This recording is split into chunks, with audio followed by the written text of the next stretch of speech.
হ্যাঁ একদম ফল।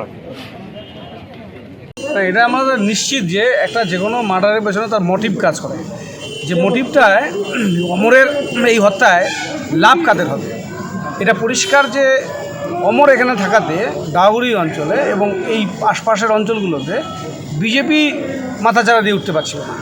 বিজেপি ওখানে সন্ত্রাস করলে এলাকায় দখল নিবে, এই পরিবেশটা বিজেপি তৈরি করতে পারছিল না।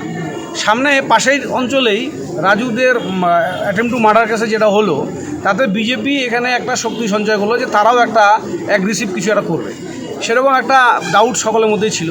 এবং ওরা যে বিজেপির একটা মোটিভ যেখানে কাজ করেছে, এই বেনিফিটটা একমাত্র বিজেপি পাবে।